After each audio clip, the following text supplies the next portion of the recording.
शिवाय नमः शिवाय रखता जा नमः शिवाय नमः शिवाय नमः शिवाय रखता जा ओम शिवे ओम शिवे ओम शिवे ओम शिवे ओम शिवे ओम शिवे ओम शिवे ओम शिवे ओम शिवे रखता जा नमः शिवाय नमः शिवाय नमः शिवाय रखता जा नमः शिवाय नमः शिवाय नमः शिवाय रखता जा। बोले शंकर भगवान की जय। आइए सुंदर हम लोग भगवान शिव की असीम कृपा हमारे ऊपर बरस रही है, जो हम शिव महापुराण कथा श्रवण करने के अधिकारी हुए हैं। भगवान शिव की कथा और भगवान शिव की भक्ति हर किसी को नहीं प्राप्त हो पाती। भगवान शिव के मंदिर में हर कोई नहीं जा सकता। आप लोग देखे होंगे कि 10 बार मंदिर के बाहर से निकल जाएंगे, कब जाएंगे, लेकिन बाबा के पास नहीं आता होगा। कोई बात नहीं, अभी तो जल्दी में है, बाद में मिलेंगे बाबा से। हाँ, अरे भाई आगे कोई दोस्त मिल गया, कोई सहेली मिल गई तो 1.5 घंटे बैठ के गप्पे लड़ा लेंगे, लेकिन मंदिर ना, अभी तो जल्दी में। तो ये हमारे मर्जी से हम मंदिर नहीं जाते। जब कोई अपने घर बुलाएगा तभी तो आओगे ना। तो आप लोग बुलाए नहीं बुलाते तो समझ नहीं आते। तो इसी तरह बाबा जब हमें बुलाते हैं तभी हम आते हैं। बाबा की आपके ऊपर कृपा हुई। एक कथा पहले से प्रोग्राम बनाया जाता है कि इस तारीख को कथा कराएंगे, वो तो बाबा की कृपा होती है। लेकिन उससे भी बड़ी कृपा कि इत्तेफाक जैसे यहाँ हुआ है। माताएं लोग सत्संग कर रही थी, हमारे बोले गुरु जी आ गए, कथा करा लेते हैं। हाँ? ये तो बाबा की कृपा हुई है, वरना लोग चाहते भी हैं कि हम कथा करवाएं, कथा सुनने जाएं, और चाह करके भी कथा में नहीं पहुंच पाते। तो भगवान भूत बामन भगवान की बहुत असीम कृपा हमारे ऊपर बरसी है, जो हम यह कथा सुंदर सुनने के अधिकारी हुए हैं। भगवान शिव की भक्ति देवताओं को भी दुर्लभ हो जाती है। आपके ऊपर तो कृपा हुई है, कभी आकर के यहाँ बैठे हैं, आपको तो बाबा ने सबको स्पेशल निमंत्रण दिया है। हाँ, तभी आप आकर के यहाँ कथा सुनने बैठे हुए हैं। सौनकादि ऋषि लोग सूत जी महाराज से पूछते हैं कि प्रभु ये शिव महापुराण कथा क्या है? शिव महापुराण कथा के बारे में आप हमें बतलाइए, और उससे पहले आप हमें ये बतलाइए कि भक्ति और ज्ञान वैराग्य कैसे प्राप्त हो। ऐसा कोई आप हमें रास्ता बतलाइए, ऐसा कोई मार्ग बतलाइए, ऐसा कोई यज्ञ बतलाइए, ऐसा कोई मंत्र बतलाइए, ऐसा कोई योग बतलाइए जिससे हमारे अंदर भक्ति आए, ज्ञान आए और हमारे मन में वैराग्य हो जाए। ऐसा कोई आप उपाय बतलाइए। इस कल आने वाले समय में, कलिकाल के समय में, जब इंसान 8 घंटे 10 घंटे बैठ करके पूजा नहीं कर सकेगा, पाप पे पाप करता चला जाएगा, तो उस समय उसके पापों का जो हरण कर सके, ऐसा कोई योग, ऐसा कोई मंत्र, ऐसा कोई जप, ऐसा कोई तप बतलाइए। सूत जी महाराज ने कहा, ऋषियों आपने तो बहुत सुंदर बात पूछी है। आपने जन कल्याण के लिए, अपने हित के लिए तो आपने बात पूछी, लेकिन ये तो पूरे जन, पूरे समाज का कल्याण करने वाली कथा होगी। और वो कथा क्या होगी? शिव महापुराण कथा। संतों ने कहा प्रभु ये शिव महापुराण कथा किसने किसको सुनाई है, कहां से आई है?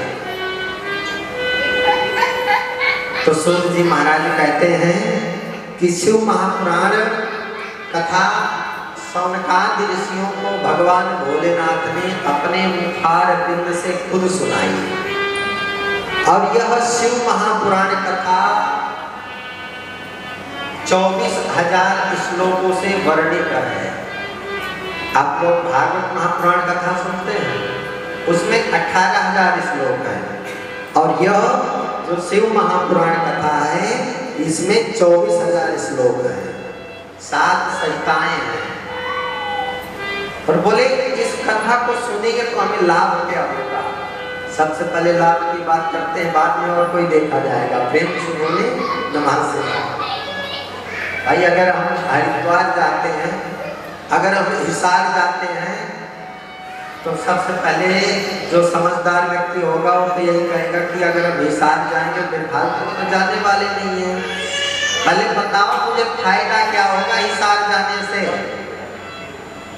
तो इसी तरह संतों ने पूछा कि आखिर लाभ क्या होगा, लाभ बताइए पहले आप हमें।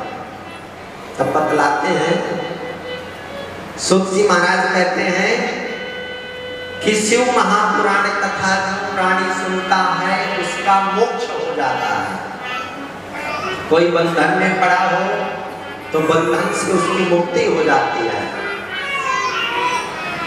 कोई कितना भी बड़ा पाप कर लिया हो और यदि वह प्राणी अच्छे समय में भगवान शिव की कथा, शिव महापुराण कथा सुनता है तो उसके जितने भी पाप हैं सभी पाप नष्ट हो जाते हैं।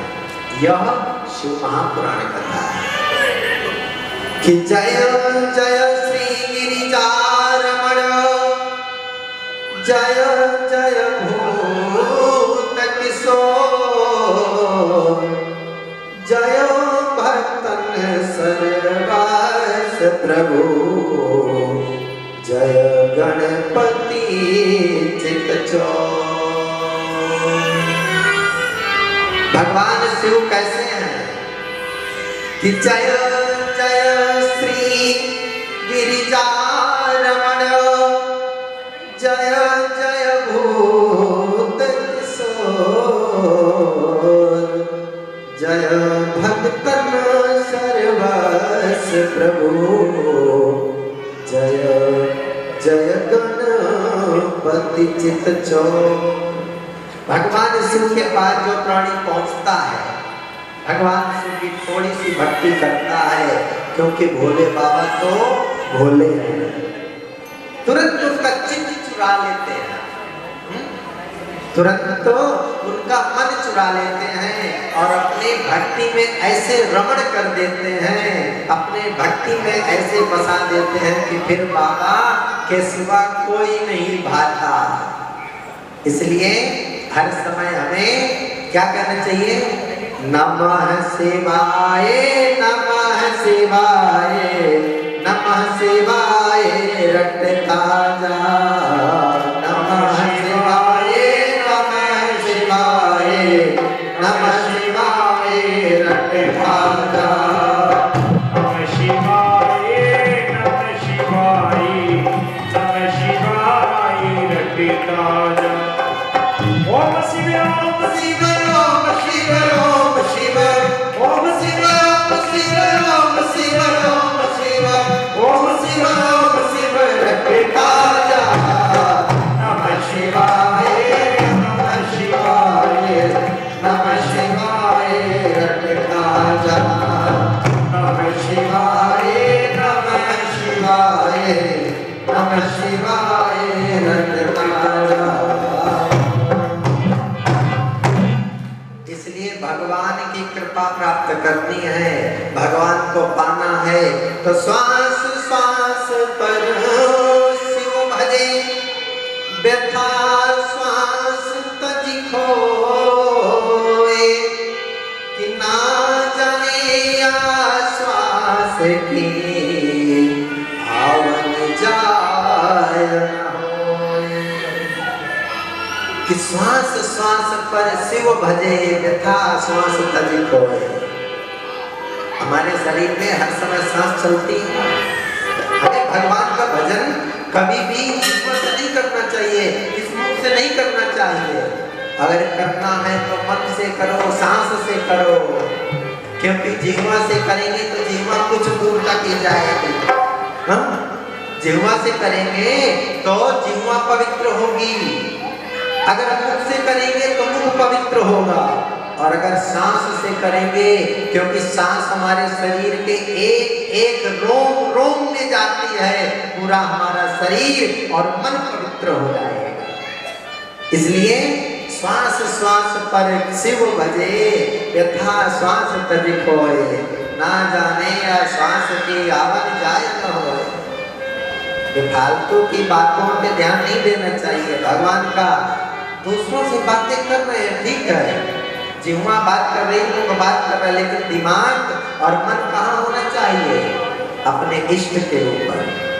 किसी के इष्ट माँ भगवती दुर्गा है, किसी के भगवान शिव हैं, किसी के हनुमान हैं, किसी के राम हैं। एक बात बताएं, भगवान में कोई भेद नहीं है। भगवान में कोई भेद नहीं है। गंगा जी कहाँ से निकलती है? गोमुख से। गोमुख से गंगा जी चलती, वहां से कहां तक जाती है? समुद्र तक। अब एक भैया गए गंगा जी का जल भर के कहां से ले आए? गोमुख से। एक भैया ऋषिकेश से ले आए, एक गए हरिद्वार से ले आए, एक गए आगे और से ले आए, कोई गए प्रयागराज से ले आए। है तो वो क्या? गंगा जल। अब हम क्या बोलेंगे? नहीं, हम तो वहां से जल लाए हैं, नाम चेंज हो गया। जल वही है, जल गंगा जल है, लेकिन नाम चेंज है। कोई कहेंगे जो ऋषिकेश से लाए, बोलेंगे नहीं हम तो ऋषिकेश से जल लाए हैं। कोई कहेंगे नहीं हम तो हरिद्वार से जल लाए हैं। जगह चेंज है, नाम तो गंगा जी है। इसी तरह भगवान है, वृक्ष एक है, जड़ एक है, डालियां अनेक हैं, पत्ते और ज्यादा हैं, और उसमें जो फल लगते हैं वो भी अनेक हैं, लेकिन जुड़े किससे हैं? एक पेड़ से, एक जड़ से। तो इसलिए भगवान में कभी भेद नहीं करना चाहिए। ये नहीं कि शिव जी की भक्ति कर रहे हैं तो राम जी को बोले नहीं हम तो इनके मंदिर में नहीं जाते, प्रेम से बोले नमः शिवाय। कृष्ण जन्माष्टमी आए ना, तो शिव जी के परम भक्त हैं, हा? क्योंकि भगवान शिव कहते हैं कि शिव द्रोही मम दास कहावा, असनर सपने मुहि नहीं भावा। जो मेरा द्रोही होगा, जो मेरे इष्ट का पता चले कि मेरी तो भक्ति कर रहा है और राम जी की निंदा कर रहा है, हनुमान जी की निंदा कर रहा है, विष्णु जी की निंदा कर रहा है, तो वो नर मुझे सपनों में भी नहीं भाता, सपनों में भी अच्छा नहीं लगता। इसलिए कभी भी भगवान में भेद नहीं करना चाहिए। सूत जी महाराज कहते हैं कि तार नगर में एक ब्राह्मण देवता थे जिनका नाम था देवराज। देवराज महाराज का विवाह हो गया, माता पिता हैं। एक बार एक सरोवर में गए स्नान करने के लिए, वहां गए तो उनको एक युवती दिखाई देती है और उस युवती को देख करके वह मनमुग्ध हो जाते हैं, मोहित हो जाते हैं। एक तैक तड़ागे सा स्नातुम या तो महीश्वरा वैश्याम शोभावतीं नामा दृष्ट्वा तत्रातिविह्वलता। वैश्या नाम की, शोभावती नाम की वैश्या मिली, उस पर मन आ गया और पत्नी पिता माता के मना करने के बावजूद भी वो उसके साथ रहने लगा। एक दिन वैश्या ने कहा कि आप मुझसे कितना प्रेम करते हो। देवराज कहने लगे, मैं इतना प्रेम करता हूँ, इतना प्रेम करता हूँ कि अपने प्राण भी दे सकता हूँ। आजकल जो नया नया प्रेम होता है ना, उसमें भी ऐसा होता है। प्रेम से बोले नमः शिवाय। हाँ, 2-3 साल का फिर प्रेम जब हो जाएगा, फिर उसके बाद उनसे बोलो कितना प्रेम करते हो। पहले तो बोलेंगे प्राण दे देंगे, फिर बोलेंगे समय मिले तो प्राण ले लेंगे। ऐसा प्रेम होने लगा है। प्रेम से बोले नमः शिवाय। हम देखते हैं कि 2 दिन की मुलाकात और माता पिता के प्रति खिलाफ होकर भग जाते हैं। 1-2 साल रहेंगे, फिर क्या होता है, बैगों में भरे हुए मिलते। इसलिए अपनी पसंद कभी भी अच्छी नहीं हो सकती है। कुछ परसेंटेज अच्छी है, लेकिन जरूरी नहीं है। जब 4 लोग मिलके जिस चीज को पसंद करते हैं ना, वो अच्छी होती है, उसमें कभी कोई गड़बड़ नहीं होगा। और अगर गड़बड़ भी होगा तो सब संभाल लेंगे। और अगर अकेले मिलके पसंद करते हो तो उसमें गड़बड़ होगा तो कोई नहीं संभालेगा, फिर भुगतना पड़ेगा। इसलिए उस शोभावती ने कहा कि मैं मानती हूँ आप मुझसे प्रेम करते हो, लेकिन मुझे कैसे भरोसा। बोले बताओ क्या करना है। बोले जाओ अपने घर का जितना भी धन है सारा धन लेकर के आ जाओ। अब सोचने लगा देवराज कि मैं घर जाऊंगा, धन ऐसे कैसे आ जाएगा, माता पिता ऐसे धन लाने थोड़ी ना देंगे। गए, अपने माता पिता को मार दिए जान से और अपने पत्नी को मार दिए, उनका वध किए, सारा धन लेके आए और उस वैश्या को दे दिए। वैश्या ने सोचा कि जिसने जन्म दिया जब उसके नहीं हुआ